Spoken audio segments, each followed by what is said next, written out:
Right? That's what it means to help someone like that. That's what it means. Okay, so that's a good story, right? The problem, those stories are, it's like, they're great. But it takes a lot of work to do something for 2 years or 10 years. It just takes a lot of work. And so God gives us a bracha. He gives us a blessing. He says this. It says also in Pirkei Avos, it says, Havi az kanamir, be bold like a leopard, v'kol kenesher, and light like an eagle, v'ratz kitzvi, run like a deer, v'gibor ka'ari, and strong like a lion, to do God's will. To do God's will.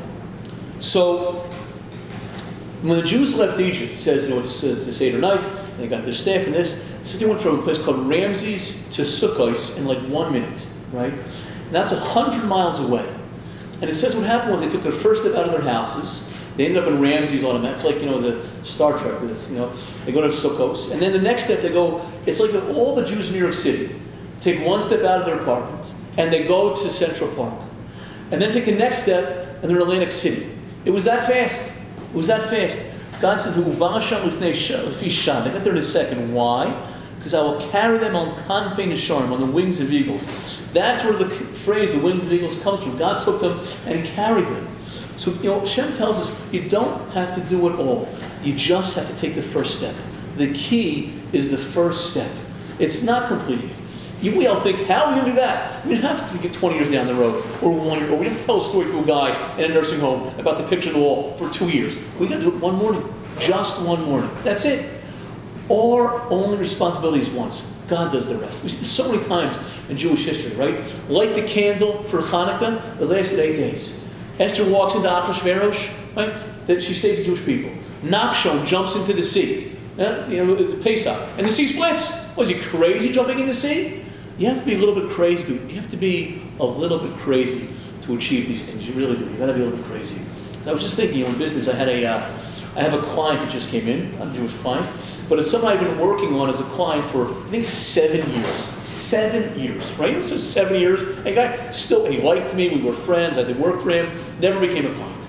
And all of a sudden, he's leaving his current relationship, coming over, and I was sure I had him in the bag. I'm like, look, I've been doing stuff for you for 7 years. You know what I mean? And I had him, and the last minute he was going to go somewhere else. Somewhere else. I was like, that can't be happening. It's not. Wait, be productive and be persistent and be professional and send cards. I did everything right. Everything right. And it didn't work. And all of a sudden, his assistant liked me. His assistant, I was a male, said, you know what, go to Kurt. And that's why he came. So for all my work and effort and trying and pushing and sending gifts and the Fruit of the Month Club and the Magazine of the Month Club, and events here and events here, everything they say is right to do, still something that doesn't work out, right? And I think it's all up to me. It was God telling you, Kurt, you think you're so great, you think you're a salesperson, you don't have to do these things, you think smartly, you jump high, and you bend low, and you duck. He says, gave it to me.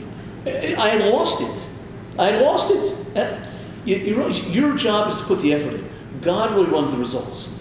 And that's very important to recognize. You just have to, your job, our job, is just to put the effort in. And then, God says, I got a lot of eagles here. I'll kanfei nesharim. I can make the assistant give it to you. I can make all kinds of things happen. Don't worry too much about that. Just jump in. Because that's a much easier thing to take than think, oh my goodness, how am I going to do this the next 20 years?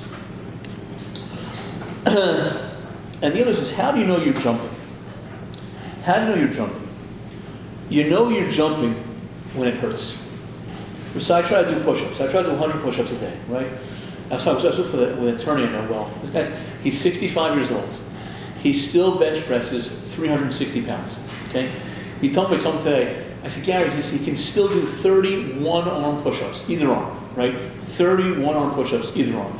He says, Kurt, I've been working on this since I'm 12 years old. He wrestled in high school. He wrestled in college for Rutgers. He never stopped working out. How many guys at 60 years old can do, I can maybe do 2 one-arm push-ups with my right arm. I think, I'm probably bragging. It's on tape. I'm bragging. I'm taking it. But I don't know. He can do 30. He can do 30 one-arm push-ups, right? And so you have to know whatever. So it says this. It says, Kol Amar Hashem. Zakarti Yochachez Norai. I remember the kindness of your youth. He's talking to us. Ahavas Kolosayik. The love, the nuptial, like the love of the bridal canopy. Lek techacharai, you're chasing after me, b'midbar, in the desert. be'eretz lo zruah, in a land that's not planted. So God's telling us the kindest thing we did for Him was to leave Egypt. Now it's kind of like saying, you're in jail in Alcatraz, and a smuggler comes in, puts tear gas on everybody, or the pot was making them sleep, something like that. Was it the poppy seeds? You poppy seeds there. They all sleep, and he takes you with the key and takes you out of jail, brings you to Canada, gives you new identity, changes your eye color, gives you new fingerprints, like you're free, and he says to you, "Thank you for coming to Canada with me." Oh, you're welcome. You're welcome. Why is God thanking us? He brought us out of Egypt. We should be thanking Him. So it's also an important part is this.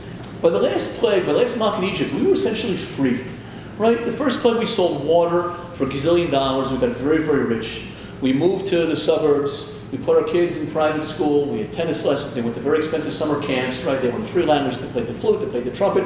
They were in the It was great. It was a very comfortable life in Egypt. Pharaoh was gone. A lot of you said, you know what? I'm going to stay here. This isn't bad. Moses, you go to the desert. I got my track housing here. I got the home in Miami Beach. I got a place in New York City. Like, it's not bad. Who wants to go to the desert?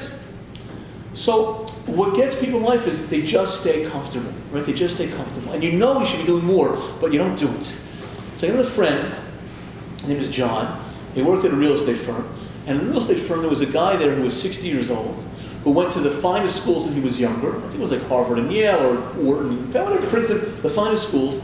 But he never really did well at work. And John said that was his biggest fear, was to end up like that. Because even though you go to all the right schools and you're super smart and super intelligent and all the gifts, if you don't jump in and push at some point, you never get there.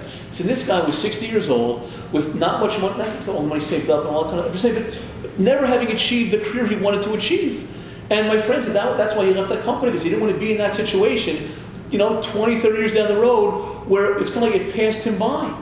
And that scared him. And I think that's something you want to make sure that at some point you jump in. Because the life you all want to have, you have to start doing it. At some point you're 46 years old, you're 25, you're 70, whatever, you turn around. That's it. Right? That's it. So that's very important to think that. I'm going to finish up with one story here. Dvar Torah, then a story. I think a very good story. It says that when Yosef had 2 sons, Ephraim and Menashe, and they were bumped up a level to be Yaakov's sons as far as inheriting Eretz Yisrael. So Yaakov had his sons, and he gave Yosef's 2 sons a bump up in the inheritance. Which is, if you want to get a bump up, that's a pretty good bump up to get, right? You got that bump up to be billionaires also with their uncles, And but they were never mentioned when they had their own children. They were never mentioned as Yosef's grandchildren. Usually, you'd say a person has, how many grandchildren they have. I can't say, but on the birthday cards, on the bar mitzvah invitations, honored grandparents are there. If Yosef wasn't honored that way in the Torah, why not? So it says that when Yaakov died, his sons all carried his coffin, except for Yosef. Why not Yosef? Because he was part of Egyptian royalty, and just like Pharaoh couldn't lower himself to carry someone's coffin, so too Joseph was not allowed by protocol to carry Yaakov's coffin. Fine. So he wasn't allowed to do it with a legitimate excuse, the best excuse ever. He'd save the Jews in Israel, in Egypt. For 7 years he fed them, saved the entire country. And that's a good sign. The downside was he couldn't carry his father's coffin. Okay. But because of that, he wasn't enumerated in this very important way in the Torah. So Simcha Zissel, the ultimate count, says from that, you learn that the excuse I wasn't able to doesn't always help a person. Doesn't always help, right? You think, okay, you have a good reason. I couldn't call my Aunt Helen. I could have gone down there. I couldn't exercise. I wouldn't exercise. I couldn't go to the event. All those excuses are totally legit. But you still don't get the reward for doing what you could have done. You didn't do it, right? You didn't do it. That's also, it's a powerful, powerful motivator to think that that's what you have to, you want to keep it. You want to make sure you achieve those things you need to achieve, and you're not making excuses. And your reality's got to be there for it. Your perspective can be, I can't do it, I can't do it, I can't do it. But your reality's going to be, you want to do it. You want to jump in and do it. That's having a reality that's real. That's how that's a reality that's real in life. So I'll finish a bit early, but I'll finish up with a story with Rabbi Kamenetsky, or Shmuel Kamenetsky, one of my favorites. A true story happened 2 years ago. So you always think in life you want to have like a meaningful life. They had an interview on Bloomberg recently with Adelson, I forget his first name now. Was it? Sheldon Adelson, he's worth $38 billion, right? It's a lot of money. Number 10 in the world, $38 billion. And he's 81 years old. He's got children and grandchildren. He's a happily married, wonderful person. And he said he wants to have his legacy be that he helped humanity. He says, top 10 in the world is pretty good. But what does he care about? He's going to say, oh, he died with a lot of money. He wants to help humanity. He wants to leave behind that he made an impact on the world. And he says he's not going to leave it to his kids and create a dynasty. He's got his children and his grandchildren and his great-grandchildren. Those are the faces he sees. But beyond that, he said, if I don't see the faces, I don't know them. I'm going to be dead. So I'm going to leave it to humanity. Whatever he's going to do with charity X, Y, and Z. We all want that. We all think, here's a guy, we don't want to get, when you're very, very rich, because we want to help humanity. So why not help humanity on the way? Because it's very, very hard to be worth $38 billion. It's unusual, right? Very, very hard. And I'm like, God, try me. And so Shmuel Kamenetsky, he's the rabbi in Philadelphia. And they had the yeshiva floor. There was like 200 students there at the yeshiva, and they took out the floor to replace it. So it's been like a carpeted floor for 50 years. They made it tile. So they ripped out all the chairs, and the whole room was a mess. And the workers coming in, and they're hammering and nailing and tiling and cutting tiles. And, it's a mess. And it disrupted the schedule of the yeshiva. And so they asked the company, could you send us another set of workers to work at nighttime? Or if we paid them more, will these guys work at nighttime? We want to get done quicker. So they agreed, this is a couple of years ago when construction wasn't so good. They had no jobs. They were thrilled to make extra money, get more work. They were thrilled. So they're paying them time and a half, whatever you paid guys overtime. And Rav Shmuel felt so much gratitude to them for building his yeshiva that here's what he did. He got up in the middle of the night and he went to the study hall and he sat and he learned in the same study hall as they were. His attitude wasn't, oh, you're working for me and I'm giving you money and if you're my work. He's like, you know what? We're in this together. And I want to show you I care about you and I appreciate what you're doing.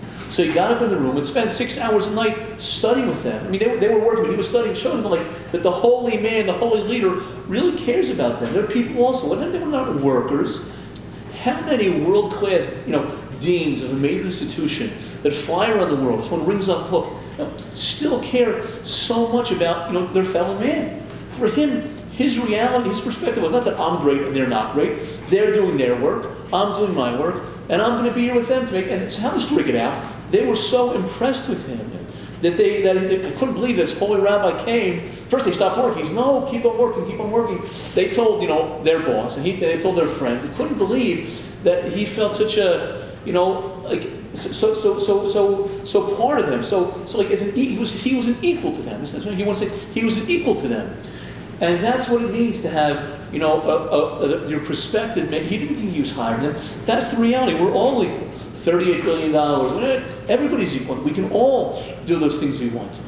But that's the important thing is to review quickly. The whole point of matzah is that it happens fast. When your perspective changes, you want to change your reality immediately, and you want to do it proudly. You want to tell people what you're doing, right? You want to use that power of them knowing what you're doing to get it out there. And when a mitzvah comes to your hand, you want to grab it. You want to grab it and do it right away. And just like God made the Jews go 100 miles in 1 second, He can take you 100 miles in your path. You just take the first step. You want to get out of comfort and go where it hurts. The 100th, like the lawyer, 31 arm push-ups, not bad. You get there, then it hurts, right? And then when Shmuel Kamenetsky, what he does is, to have that feeling where every day you're making an impact on humanity. With your own world, you can make a huge, huge impact with the people around you. So I'd like to finish. So 5 minutes, really very good. Thank you all for coming. Yes? You mentioned, the speed, where you have to shift perspective, do things quickly, but I thought that God had the Jews wander around in the desert for 40 years in order for the slave mentality of that generation to die off, so that they would be the ones starting the people in Israel. Right. It's a great question. So the answer is and there's no right answer. Obviously, they're both good, very good points. One answer is He wanted them to leave quickly, so they got out of slave mentality. And the second was in the desert also, they had to grow, they had to do more. They went into Israel first, and they were kicked out because they tried to get in too quickly, and those people had to die out. So both were growth processes, and probably both got them to even a higher level. I'd say that it's a very good point. Very good point. Any questions? I love questions. It makes people are listening. So. Okay, thank you very, very much. We'll see you in a month. Please come.